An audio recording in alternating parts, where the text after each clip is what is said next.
What's going on, guys? It's the Beastly Gamer here, and you know this man. Welcome to the channel. Today we're going to talk about what Sony is doing as far as Microsoft goes, because at E3, Microsoft came out swinging, and Sony had to kind of shut up and fall back a little bit.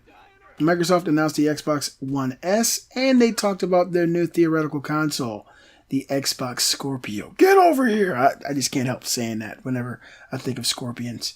But PlayStation didn't say anything, and they recently announced, which I thought they were going to do anyway, what other choices they have, that now they're working on two completely different consoles, and these consoles are actually going to be the last consoles in the PlayStation 4's life cycle. I'm going to drop a link in the description. PlayStation Neo, PlayStation 4 Slim will be the last upgrades in the PlayStation 4 cycle. Sony has just confirmed that the PlayStation Neo and PlayStation 4 Slim will be the last of the upgrades for the PlayStation 4, signaling that they could be the end of the console's life cycle. There is no release date yet for the PlayStation Neo and the PlayStation 4 Slim, but they are expected to be released this year. Yeah, right.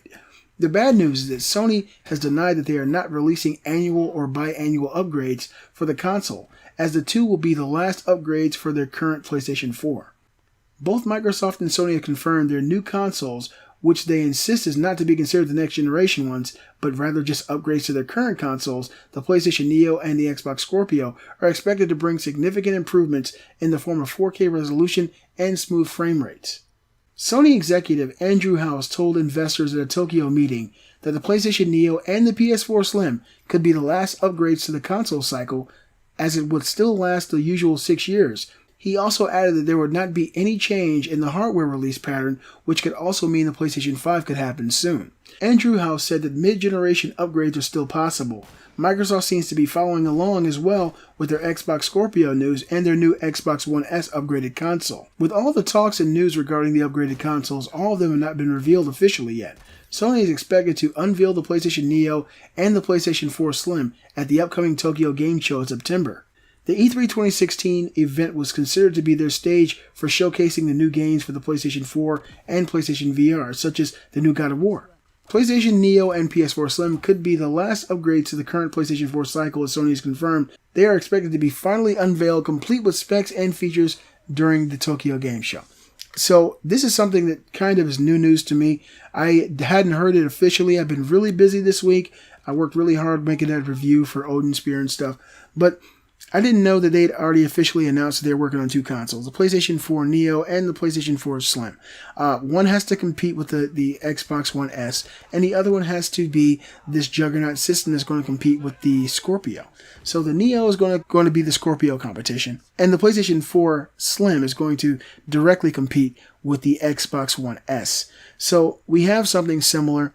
And if you ask me, Microsoft jumped the gun. I mean, they really did. Microsoft always does the wrong. They always consistently go in the wrong order. You tell me they don't. Don't tell me that they don't, because I'm going to prove to you they do.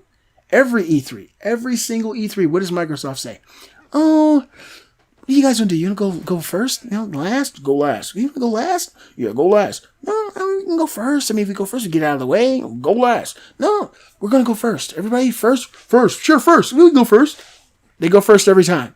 And then they go first when they announce their console. We got this juggernaut system we're making. Do we tell everybody about it now? Or because I hear that Sony isn't going to say anything. So if they're not going to talk about their PlayStation 4K, we can kind of wait and let everybody be surprised when we get closer to, showing somebody a little something about it, showing people what the specs are. No. We always go first, man. Just do it. Do it? Yeah. Let everybody know about it. At least talk about it. But we don't even have any hardware. Hardware doesn't matter, man. It's a dream. It's a vision. We always go first. We're Microsoft. Go first. Go out there and talk about it.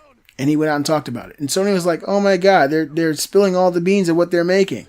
They're talking about 6 teraflops. So all we got to do is make 6.5 and we win right there. Don't let your left hand know what your right hand's doing, Microsoft. I mean, God. Every single time. Now Sony has the perfect opportunity to go back to the drawing board, and all they got to do is make something that trumps the specs that you've already promised to the people. That's all they have to do. You promised this beast of a console. 6 teraflops, able to play games at 4K, 60 frames per second. Just an amazing console. So Sony already knows what you're doing now. There is no surprise. The only thing that they can do, all they have to do is beat it. That's it. So they're going to release the PlayStation 4 Slim. That's going to be direct competition for the Microsoft Xbox One S. And now, with the PlayStation Neo, they're not going to say anything until they decide to release that thing next year. It's going to be direct competition for the Xbox Scorpio, and you guys are going to be in a lot of trouble. I mean, it's nobody's fault but your own. But anyway, these two consoles, according to Andrew House, are going to be the last upgrades to the PlayStation 4 cycle. They're saying that these life cycles should continue to be 6 years. I think that's very reasonable. If we can get an update within that 6 year, I think that's awesome. I think that'd be great. Every time we have a video game console within that 3-year mark, we see an upgrade to what we already have. It's going to be a premium item. Some people are going to want it, and some people aren't. I think it's well worth it. I think it's a great move. You guys let me know what you think in the comments below. Do you agree with me that Microsoft may have jumped the gun and let Sony know a little too much to give Sony the opportunity and the ammunition to come back with another win? I mean, is Microsoft going to be holding an L at the end of next year? Let me know what you think in the comments. Thank you guys for showing all the support to the channel. If you guys enjoyed the video, give a thumbs up. And definitely subscribe to the channel if you're new to the channel. Follow me on Facebook and Twitter and tell all your friends about me. I'm the Beastly Gamer, and I'll see you guys next time. Let it go.